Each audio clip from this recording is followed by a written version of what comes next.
Hi, I'm Chris Parkin, tutor for SIT and a member of Rotary Camera Club, and I'm just going to give you a tutorial on how to replace skies and things to look out for.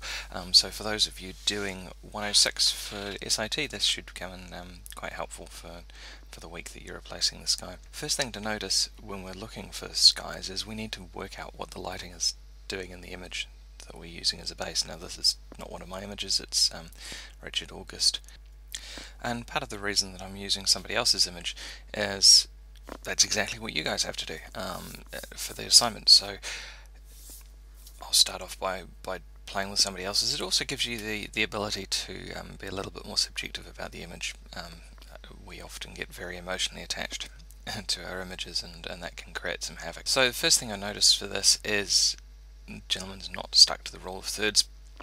Now, I'm not going to start cropping the image at the moment. I'm going to do the Photoshop work first and then crop right at the end. And the reason for that is a lot of the time when you're cropping, you can decide whether or not you're going to leave more sky in or more reflection. It depends on how the image works out as to where we want our focus. So we'll just leave it uncropped for now.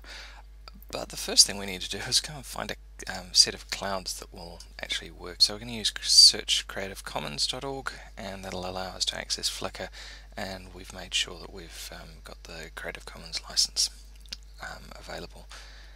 And we need to scroll through and see whether or not we can find a sky that has the same type of light as the original image. You note sun's around here, possibly up here, so we've got light coming in from this side. We have to have the same type of light happening in the clouds, otherwise everything's going to look quite fake. So this one's pretty much out because the sun's somewhere right over here shining into the image. This one's out because again the sun's way out of the image and shining through, so we want to find something a little bit more like this, where we've got the sun peeking through the clouds. Challenge with this one is this image is obviously looking almost straight up into the clouds, so that's not going to work. This one would be more useful. We've got the sun in the image, but we'd probably have to crop it there. Is the clouds that we're after particularly interesting at that point? It's not really going to work. This one, same issue. The sun's obviously up above here. We've got shafts of light coming in. We could possibly use that one. We'd have to clone out the boat, and yeah, it's too much like hard work. Really, when you're choosing to do photo composites, you've got two options. If you're stuck with the image that you have to use both images, then there's sometimes can be a lot of work to get them to work. And the other option is you go through and you find the right image that you actually want to use. I was very tempted by this one, but the angles are wrong by the time, and we end up with a very small amount of image that we can use to get the angles right on the sunshine. So I will show you one I found earlier, which is also off Flickr, and it's Liam Mooney's image, and I think this one will work quite nicely. However, you should notice almost immediately that there's something majorly wrong with it. We've got the light coming in from the right on this one, and we've got the light coming in from the left on this. So first basic trick of Photoshop, Control T brings up a transform tool, right click, and then we want to do a vertical, excuse my dyslexia, we want to do a horizontal flick, and that will put our sunshine on the right side. Okay, so the next thing we're going to have to do is resize that and get it down to a size that that's going to fit into the image. Now, when you resize, if you just grab the corner, you'll note that the whole image can be stretched. That can be quite useful, but it can also be an absolute pain in the neck, because if you do that and stretch or distort your image, it can be really hard to get it back into the right place. So if you hold down Shift and grab the corner, you can then move and resize to your heart's content. And as a matter of fact, we're actually not going to resize it that much. I'm going to keep it the same size, but simply lift it up in the image, and that should be close enough for our purposes. But the first thing we need to do is we need to mask out the sky. So there are lots of different ways of making the selections ready for masking. Magic Wand tool will work quite nicely on a very clear area, and the Quick Select tool will work quite nicely as well. And you'll see it's selected and it's done a reasonably good job. We've lost some pieces around these branches, and there's parts of these branches that aren't masked properly yet. Now if you just went and deleted this, oops, it's going to complain at me because I can't, because it's a smart object. Now that's because we're using Creative Cloud. If you wanted to delete, you can get away with it by rasterizing the image, and that is right click on the text piece, rasterize image layer, and then we can delete that. Now the problem is, once that's deleted, the only way we can go back is step back through our history, and most of the time the history is set up for 20 odd options. Once you lose that, you lose the ability to go back, so we're going to use a little bit of a different option, and that is we're going to go layer and layer mask. Oops, helps if I've got a layer selected, otherwise it doesn't work. Layer mask, and we're going to hide that selection. Now you know there's nothing behind at the moment, and if I turn this image back on, it's floating over the top, and the reason it's floating over the top is this layer order actually makes a difference, and obviously it's like laying down pieces of paper. If you put the one on top, then it will be the one that you see. You drop it underneath, and it's starting to sit in the right place. We need to move this across just a touch, and there we go. Now that is by no way finished, but at least it's a start.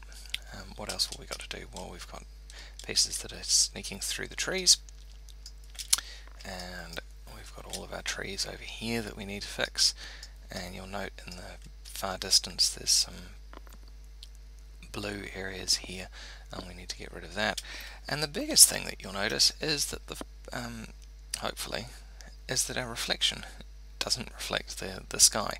So we're going to work on the sky first and then come back to the reflection in a little while. All I'm going to do is refine our mask, and Control Plus allows us to zoom in, and we're just going to paint on to the background and see what the computer comes up with for refining this mask. It's doing a reasonably good job of getting those trees, but it's not quite doing as well as I'd hoped it would. You can keep painting it back in. Sometimes it will actually put them back in, and sometimes it won't. So I'm going to go OK for now, and then go refine mask again and see whether or not... No, that's not going to make any difference. So what can we do? Well, we can paint back in by hand, and change the size of the brush using the square tabs, and we're going to paint on the background. So black hides and white reveals. So if we paint over the whole of that, you see we're getting rid of that transparency. But the computer's relatively smart. If we now go back to refine mask, let's see whether or not it manages to do a better job this time. It's a little bit better. You see against the green it's doing quite well. It's pulling out the blue sky in the background. Alright, let's speed this up for you and just fast forward through this. So the computer's not worked out that that's transparent, so I'll show you how to fix that. And literally it is painstaking. Decrease the size of your brush and make sure we are on black, and you paint out your dots until you bring through enough of that old background that it now looks correct. And really this can be horrendously time consuming, but yeah, it's good fun. Of course the trick for not getting stuck with doing this much work is you find an image that doesn't have the doesn't have this much transparency in the trees. But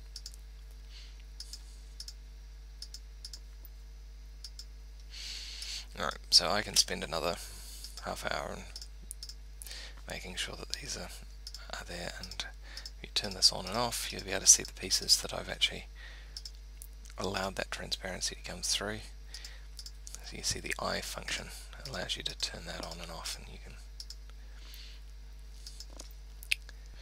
It's looking better than it was.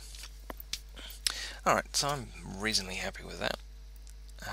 I'll come back and fine tune it a little bit more if I want to, but we've still got some of the trees poking through, and that refined mask has done a reasonably good job of this.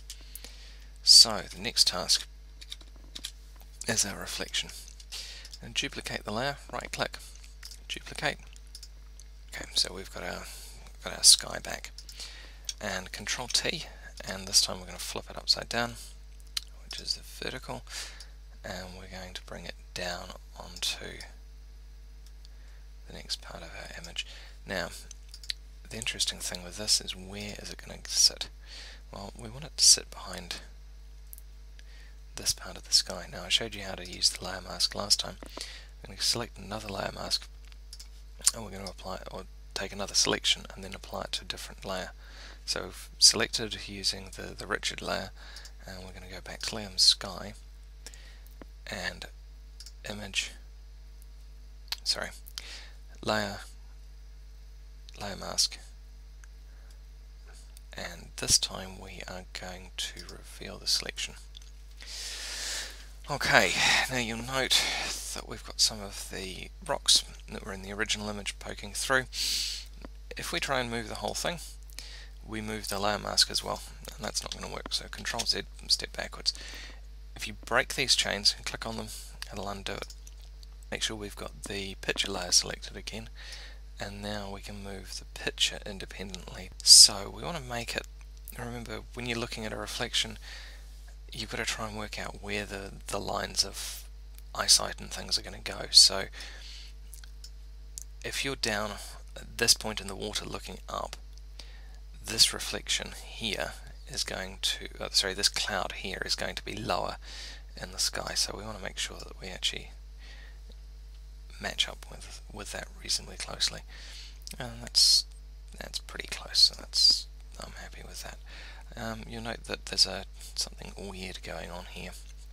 It doesn't seem to line up with the edge of our mask, and the reason for that is, if we turn this layer off, you'll see there's a reflection up here, so we're going to have to get rid of that reflection before we go much further. And so we're going to paint, go with our paintbrush, and we're going to paint it out with black and change the flow rate and paint back in some of that wind ripple. Now the problem with that wind ripple is the same problem that we've got with that background. It's the wrong colour for what we're doing, but there are ways and means. So we'll go into how to get rid of that in a little while. Now, because we've detached the layer mask from the layer that we actually did the selection, we can't use our refine selection quite as easily. We can still refine it. There's a couple of options. We can smooth the edges. You can see how it just takes the edge off, and we can feather the edges a little bit, and that just makes that a little bit more blurred and a natural transition. Something that'll happen on water, not something that you want happening on land very often. You can also shift the edge in and out, so that brings it in a long way from the edge and push it back. Okay, that will do for now. You see we've got these weird halos now, where there's areas that it ripples and it doesn't. I'll actually undo that. We'll go back and refine the mask with it. Smooth it off a little bit, feather it a little bit, but nowhere near as much as I did. That's slightly better. Okay, so the next thing we want to do is we want to change our blender mode. We've got it on normal blend mode at the moment. If you go for overlay, it gives much more of a reflection type image. You see it's blending with the background. It actually gives us not a bad blend. Okay, so our next problem is, as you can see, the reflection is a little bit too perfect at the moment. So there's lots of ways of getting rid of the perfection. There's a whole pile of filters in terms of distortion. There's ripples and zigzags or waves that you can add. The problem with those is most of them radiate out from the center and you don't have a huge amount of control.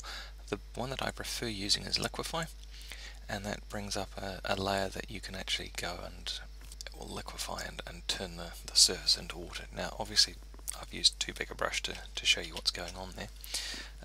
We'll reduce our brush size, and the ripples go across the image like this, so we need to be fairly careful that we replicate the direction as much as possible. And between the two functions that you have here, one is pinch or pucker, and the other one is bloat, so it makes things a little bit fatter. You can actually mimic quite a nice ridge line by the time you've finished. And just go forward and back and keep going, and then over time you can build up this ripple pattern. Now if you mess it up, as long as your computer is reasonably powerful, you can just redo it reasonably quickly. If you find your computer is running really slow, then one of the things you can look at doing is getting some more RAM, and that will speed up the amount of processing power or things that Photoshop can think about at the same time, and it seems to make quite a big difference to most people. And it's probably one of the cheaper options rather than buying a whole new computer. So we'll click OK, and let's have a look at how that's turned out. So it's created what's called a smart filter, and we can actually turn it on and off. You can see the movement of the water there. I'm happy enough with that for now. Let's get on to dealing with this color issue. Alright, so we're going to create a new layer. We're going to grab the color picker, and we're going to sample a color that we want, and we'll grab this yellowy haze color in the background, and we're going to paint, zoom in a little bit, and paint over this area. Now you notice it's painting a pretty solid color, and this is where our blend modes come in. If we go color or we go hue, it will change the color to a certain extent. In this case I probably want the hue, that's a bit too strong, so we'll pull it back a little bit, and it's spilling out onto these trees a little bit more than I'd like. And let's just keep going, because remember the color of the sky is going to affect the whole feel of the image. So if we decrease our flow rate a little bit more, we can actually paint on this autumn color and change pretty much the whole of the image in one go.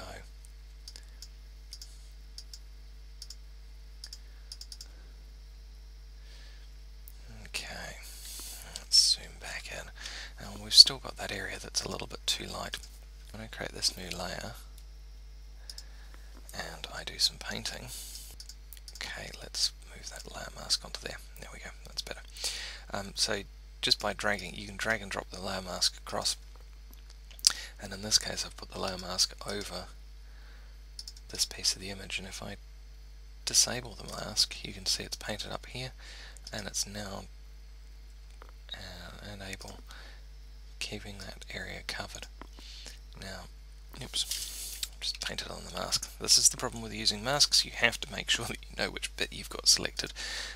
In this case I wanted the actual layer selected, not the mask, and we're going to go with multiply, which is a way of darkening parts of images down without losing some of the extra detail. Okay, let's reduce the opacity, and I like this, what it's doing here, but it's affecting this foreground, these trees in the foreground a little bit too much. So I'm going to select the layer mask itself and paint some of that out with the black. And you can see it's just painted a little bit of black there. In fact, you use the backslash tool and you can see the effect of the mask. So all that's now allowing through is that little rim of tree line, and that should make it a lot more real. There we go. So show you what we started with. We'll duplicate that layer and drag it up to the top. Oops. And disable our layer mask. In fact, we'll delete the layer mask. So that's the image we started with, and that's where we've got to. Quite a big difference, and you can keep playing. There's a few other... Oh, we mentioned that we were going to crop it, didn't we? Where are we going to crop? You see, let's have a look. If we tell it to give us the rule of thirds, we can see where our thirds are. In fact, we've actually already managed to get something on the thirds. We've got that sunshine, but we do have the horizon a little bit too central. So let's just drop down there. We'll play on the reflection a bit more. And you note when I cropped, I've managed to come in a little bit from the edge. You need to be really careful that you don't do this, because if you end up with pieces of white on the edge of your image, it's going to show quite badly. And Photoshop, like anything, is really a case of attention to detail. You nail the detail, and it makes the whole image work. Okay, that's looking quite good. One little further trick is we can add a vignette. So grab our brush, and we'll go with a slightly bigger size, and we're just going to put a little rim of black around the corners, and that just stops our eyes wandering out. Now, you can do it too strong. In fact, I've done it a little bit too strong at the moment, just so you can see where it's going. And there's lots of different ways of doing vignettes. This is a fairly well controlled way of doing them, so you've got a large degree of control. And rather than doing the normal, we go with the multiply again, and that keeps any detail in those blacks and stops them losing the detail. And then we can back off the opacity. And so just turn it on and off, and just see it just gives that image a little bit more to keep your eye into the image. I'll show you the other way of doing it while we're at it. Create a new layer. It's Paint Bucket tool, and we're going to use the gradient, the center one, and because we're going to use the overlay tool, it's actually works quite nicely. So we want to make our circle like that, except that we want black on the outside and white on the inside. So there's two ways of doing that. You can either hit reverse on and tick reverse and redo it, or you can press Control and I, and that will invert. So that's made our outsides darker. Go back to our size adjustment, Control T, and this time we do want to distort. I'm going to distort it so the edges come out. There we go. And if we go to multiply, and see, it's given us quite an edgy dark look, and that's a little bit too dark for me, so let's pull that back. And even that's overcooking it a little bit. Remember to click the tick, otherwise nothing else will happen when you want to do other things. So if we've got the option between the two, yeah, I'd much rather go with a subtle version.